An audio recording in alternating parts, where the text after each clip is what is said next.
Assalamualaikum warahmatullahi wabarakatuh. Perkenalkan, saya Hastaintias Putesti Pusparini, mahasiswi Ilmu Komunikasi 2019 Universitas Tanjung Pura. Pada kesempatan kali ini saya akan menyampaikan 25 teori komunikasi yang dikemukakan oleh para ahli. Langsung saja kita simak. Oke.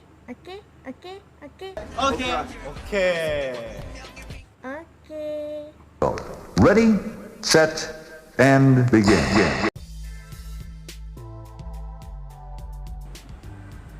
Yang pertama yaitu teori Laswell. Teori ini dikemukakan oleh Hart Laswell. Beliau mencetuskan model sederhana yaitu who says what, in which channel, to whom, with what event. Jadi siapa mengatakan apa, dengan media apa, kepada siapa, dengan efek apa. Yang kedua yaitu teori komunikasi behaviorisme.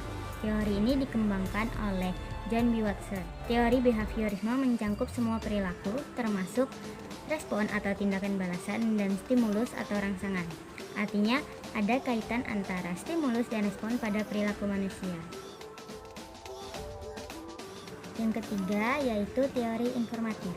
Teori informatif adalah salah satu teori klasik, di mana teori yang menitik beratkan pada komunikasi sebagai salah satu transmisi pesan dan bagaimana transmitter menggunakan media dalam berkomunikasi. Dalam teori informatif, jika sinyal media yang digunakan baik, maka komunikasi akan berjalan efektif. Yang keempat yaitu teori komunikasi humanisme. Teori ini dikembangkan oleh McNeill pada tahun 1977. Teori humanisme pernah diimplementasikan dalam kurikulum humanistik.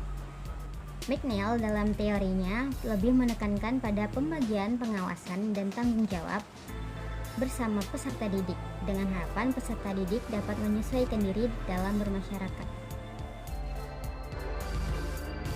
Yang kelima yaitu teori agenda setting. Teori agenda setting mendeskripsikan bahwa jika media memberikan tekanan pada suatu peristiwa, maka media tersebut akan mempengaruhi publik atau masyarakat dan menganggap peristiwa tersebut penting. Jadi, apa yang dianggap penting oleh media, maka dianggap penting juga oleh masyarakat. Yang keenam yaitu teori uses and gratification. Teori ini dikemukakan oleh Lamer dan Katz. Mereka berpendapat bahwa pengguna media berperan aktif dalam memilih media yang ingin digunakan. Pengguna memiliki pilihan dalam menentukan media untuk memuaskan kebutuhan. Yang ketujuh yaitu teori nativisme. Teori ini dikemukakan oleh Chomsky dan Hadley. Keduanya berpandangan bahwa manusia adalah satu-satunya makhluk Tuhan yang dapat berkomunikasi bahasa verbal. Yang kedelapan yaitu teori konstruktivisme. Teori ini dicetuskan oleh Piaget dan Vygotsky. Keduanya beranggapan bahwa manusia memiliki perspektif sendiri terhadap kenyataan.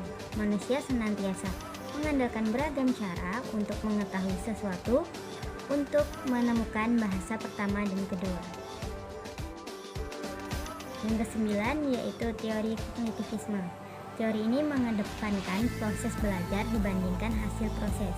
Menurut teori ini, manusia belajar disebabkan oleh kemampuan menafsirkan peristiwa atau kejadian yang terjadi di dalam lingkungan. Yang ke-10 yaitu teori sibernetik. Teori ini dicetuskan oleh Norbert Wiener tahun 1945. Sibernetik adalah teori sistem pengontrolan yang didasarkan pada komunikasi antara sistem dan lingkungan antar sistem. Penerapan teori ini biasanya diperuntukkan kepada siswa dengan tujuan mencapai hasil yang efektif. Yang ke-11 yaitu teori inokulasi. Teori ini ditampilkan oleh McGuire mengadaptasi analogi dari peristiwa medis. Dalam teori ini mengibaratkan orang yang terserang penyakit, maka dia harus disuntik vaksin untuk memperkuat daya tahan tubuhnya. Demikian pula dengan orang yang tidak memiliki info mengenai suatu hal, maka ia akan lebih mudah dipersuasi dan dibujuk. Selanjutnya yaitu yang ke-12, yaitu ada teori ketergantungan. Teori ini berfokus pada kondisi struktural yang ada di sosial masyarakat. Jadi dalam teori ini memiliki kecenderungan mudah untuk dipengaruhi oleh media massa. Yang ke-13 ada teori spiral of silence. Teori spiral of silence atau spiral keheningan dikembangkan oleh Elizabeth Noel dan Newman. Teori ini menjelaskan bahwa bagaimana terbentuknya opini atau pendapat dalam masyarakat ditentukan oleh proses saling mempengaruhi antara komunikasi massa, antara komunikasi individu, dan persepsi masing-masing individu, serta hubungan dengan pendapat orang lain dalam masyarakat. Yang ke-14 yaitu teori kultivasi. Teori kultivasi adalah teori komunikasi mengenai efek dari komunikasi massa. Teori ini berpandangan bahwa media lebih berdampak pada tatanan sosial budaya dalam masyarakat daripada personal individu. Yang ke-15 yaitu teori belajar sosial. Teori ini dicetuskan oleh Bundaran. Beliau menjelaskan bahwa perilaku manusia dalam konteks interaksi tingkah laku terdapat hubungan timbal balik yang berkesinambungan. Yang ke-16 yaitu teori norma budaya. Teori ini terbentuk dari pengaruh media massa yang kuat mengenai suatu hal.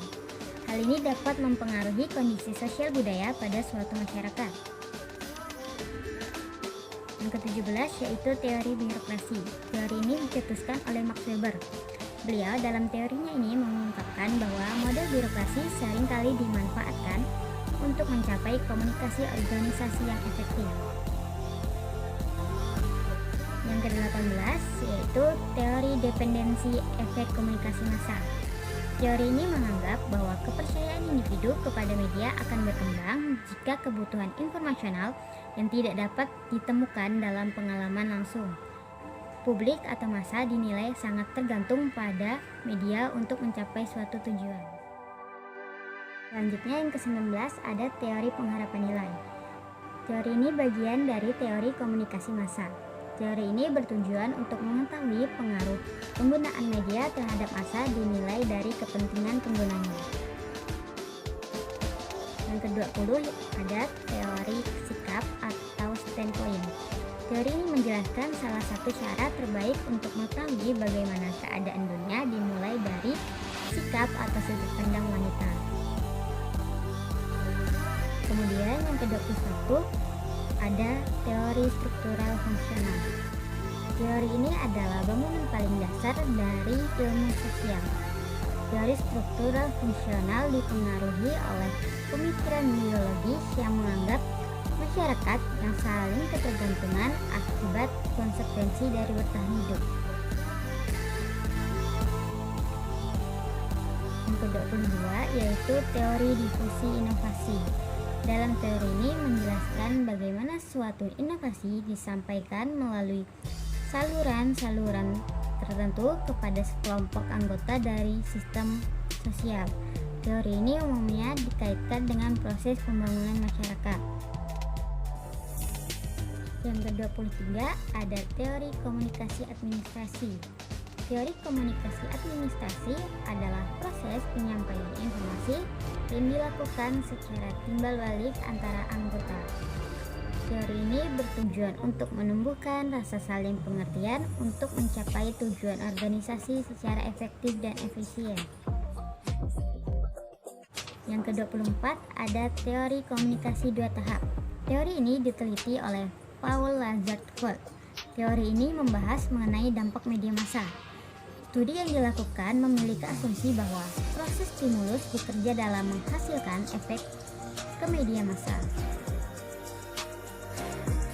Dan yang terakhir yang ke-25 ada teori sikap. Teori sikap menjelaskan bahwa pengalaman individu, pengetahuan, dan perilaku komunikasi sebagian besar terbentuk dari kelompok sosial di mana mereka. Baiklah, itu saja yang dapat saya sampaikan. Maaf apabila ada kata-kata yang salah, penjelasan yang kurang tepat atau sulit dipahami. Sekian dari saya. Terima kasih banyak atas perhatiannya. Wassalamualaikum warahmatullahi wabarakatuh.